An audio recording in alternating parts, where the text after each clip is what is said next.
Alright, folks, time for another Twin Peaks episode review. This is episode 18 of season 2.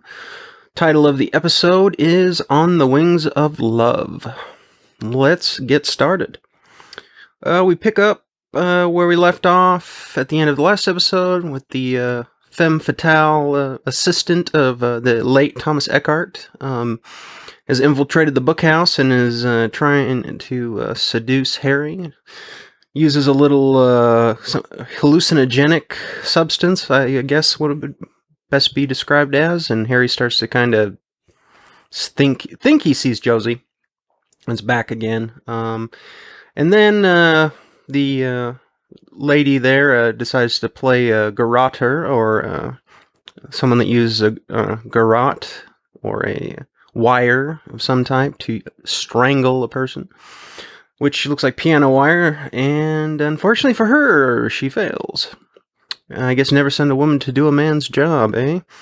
And yes, this would fall under the circumstances where it is, in fact, okay to hit a woman. Next scene, there's more sexual tension between Audrey and John Justice Wheeler. Moving on. The femme fatale Eckhart assistant wants to speak to a South African consulate, whatever that means. Assuming she's wanting some kind of diplomatic immunity, I guess. I don't know. And yes, looks like my theory about Eckhart's sexual jealousy is agreed upon by Dale, and that was the reason why, probably why she was sent to off Harry. Probably was something that was meant to happen anyway, regardless of, and under the assumption probably that Eckhart would still be alive to relish in the knowledge that Josie's ex-lover was 6 feet under. Dale gives Harry a remedy for a hangover, which gets him to toss up some of that bad mojo. And now he's on the road to physical recovery, at least. A bonsai plant was delivered by someone's request to the sheriff's office. Some bicarbonate of soda for Harry there to ease that stomach. A note from Josie on the bonsai, so we're led to believe that that was something she sent, probably as a parting gift of some sort. Doesn't make a lot of sense. Doc Hayward lets the guys know that Wyndham Earle visited his house. We get the chess move, and enter Gordon Cole. Now, a loud voice is not the best thing for a pounding headache for poor Harry. The bonsai was not sent by Josie. It was, in fact, sent by Wyndham Earle. He's doing a bit of old-school spying with that bugged plant. And apparently Earle was on the same drug that the one-armed man was on, but as Dale suspected, it was used as a means to fake his illness. And we are brought up, or the topic of Project Blue Book is brought up again. And remember that Briggs was investigating this, even in an unofficial capacity after it was shut down, which led him to the investigation of the woods around Twin Peaks instead of necessarily out to outer space and other galaxies beyond ours. And it looks like in some shape or form Earle's interests coincided with Briggs's, but maybe not for the same purpose, since Briggs is a more benevolent human being and Earle is anything but. So yeah, apparently Earle was loaned out to the Air Force, they said 1965. I believe in a previous episode that they mentioned 1969 was when the project was scrapped by the government. His records are blacked out from the official reports due to national security issues. So yeah, some interesting stuff now. We got some information on Project Blue Book that needs to be uncovered, as far as Wyndham Earle's participation in it. Who knows what he was searching for. I would say that if Major Briggs and his cohorts were searching for the White Lodge, Wyndham Earle may in fact be searching for the shadow self of the White Lodge. Yeah. And then Gordon gives Dale the good news that he's been reinstated into the FBI, gives him a new sidearm, and yeah, Dale's back in the saddle again. Alright, Wyndham and Leo are playing pick a card. All of the queens have been chosen. Dale, of course, is chosen as the king, but they do need one more queen, because there's got to be a queen of each suit. And I think we can narrow down that rather quickly to who that final queen is going to be. It's most likely going to be Annie, not a stretch. Unless some other woman suddenly showed up and became the focal point of Cooper's attention. Not likely. Leo doesn't seem to like the notion that Shelley is going to be put in danger with his facial expressions to both initially when he was kind of saying no over and over when he saw Shelley's picture after Wyndham started tearing up that poem. So he sees her again. He has another facial expression of concern. So maybe his mental state and his training from Wyndham has caused him to grow conscience all of a sudden. So yeah, and like I said in the episode before, Miss Twin Peaks is basically going to be the focal point of who is chosen to be the unlucky victim in order to punish Dale and possibly lead to his own demise if he tries to come to save this damsel in distress. Donna goes to the Great Northern since she's now curious about why Ben Horn visited her mother at the house either the previous day or earlier in the day. I'm not sure what the timeline is exactly. She and Audrey spy on the two in Ben's office, and this raises more questions than it provides answers. So the truth is still escaping her, and she's going to have to double down her efforts to find out what this is all about. You might start to formulate some ideas in your head, and it may not be that most difficult thing to solve, but I won't spoil it because it hasn't been revealed yet. At the Double R, Gordon decides he's going to hit on Shelley a little bit in his own fashion, and realizes that unlike the rest of the world and the people that talk in it, he can hear her voice without her shouting. So it's a miracle of some sort, I guess. He orders coffee and tons of pie. Dale, meanwhile, is trying to figure out how the Major and the Log Lady's mark fits together. Annie comes over and flirts with Dale. Dale tries to tell her a joke. Harry asks Dale how long it's been how long he's been in love with Annie. Dale seems to not quite realize that he's acting a bit uncharacteristic when it comes to interaction with women. He didn't even realize that he tried to tell her a joke, even though it was kind of a corny one. So yeah, Dale obviously his feelings for her are genuine, and remember what happened to the last woman that he fell for. Say no more. Annie says the design that Dale's drawing on the napkin is identical to a symbol at a place called Owl Cave, which she must have visited recently. It's an interesting name, though, Owl Cave. Donna gets a postcard from James, giving her kind of a heads up on what he's up to. Then when Donna's father arrives home, she asks him how Ben Horn knows her mother. He tries to play it off as if they really don't know each other hardly at all, and that if they were interacting or talking, that it had to do with something to do with the Ghostwood thing or some charity or something. So it was a business, not pleasure. Donna does not buy it by any means, and then to make matters worse, a delivery of flowers arrives for Donna's mother without any note to say who sent it. And apparently, Doc Hayward is not amused by this situation at all. Wyndham plays the professor role in his Master of Disguise ensemble, and talks with Audrey, mentions the poem, and it was written by Shelley, and of course, he says you look like a queen reading that. So yeah, he's dropping her some inside information that she's not aware of, but it's his little sadistic game, and I'm sure he's enjoying it very much. Annie asks Shelley about Dale. Shelley starts to tease her a bit about why she's interested, and Annie pretends she's not interested. Of course, that's probably not true by any stretch.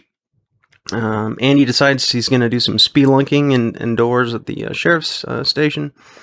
And Harry lets Dale know that Pete has called in his next move. Over at the Great Northern, Johnny Horn's playing an Indian brave and firing suction cup arrows at buffalo targets. Yeah, annoying, but funny at the same time. And Ben talks with his daughter, moving on.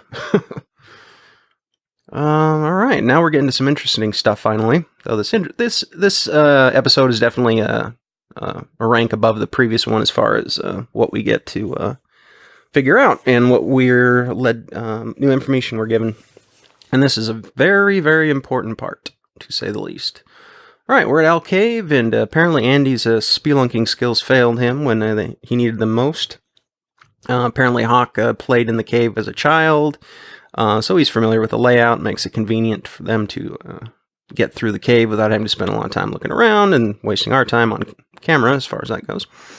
The symbol does indeed match the picture that Dale drew on his napkin. And look at the fire at the top. Fire walk with me, perhaps. An owl shows up all of a sudden, is swooping around, flying about all over the place. And Andy has a pickaxe, so he decides he's going to try to send out the owl to the afterlife, or owl heaven, whatever they want to call it.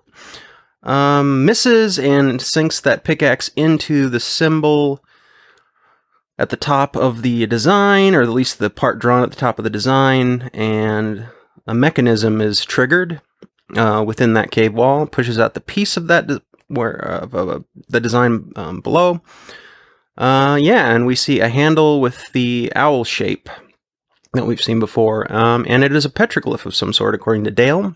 It would be interesting to know how old it is. That's one question I don't think we ever get the answer to, but I'm always curious about how far this phenomenon of the lodges and of the presence in the forest and all that goes back. If it's, recent. I imagine if you have the tribes along that area before the United States for the move west and everything, it could have been centuries or longer, depending. So it's an interesting question to ask and ponder. And also another question would be, why was that owl there? Was it attempting to chase them out of the cave to protect the secret of the symbol? Or not? It seems like that might be the case, given it was kind of aggressive towards them. And I don't think the coincidence or the fate of Andy sinking his pickaxe into that part of the symbol was, something the owl was trying to attempt. Yeah, let me fly by and try not to get killed, and so this guy can trigger the puzzle. I'd say probably not very likely.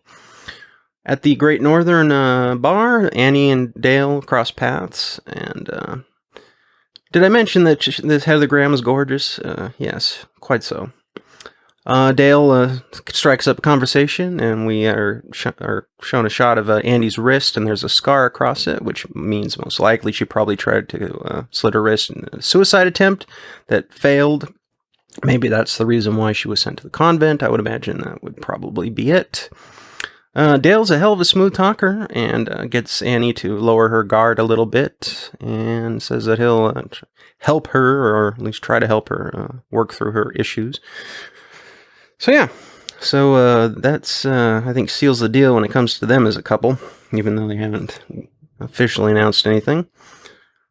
And to finish the episode off, Wyndham comes in to the cave after letting the boys do all the heavy lifting and all the hard work. He sees the petroglyph, and then shining his flashlight around, he sees a mark on the wall that shows that same symbol that's on the end of that rod, or that piece that's that pole or whatever, with the owl symbol inverted. So he puts 2 and 2 together, turns the handle to invert the symbol on the handle, and another mechanism starts working.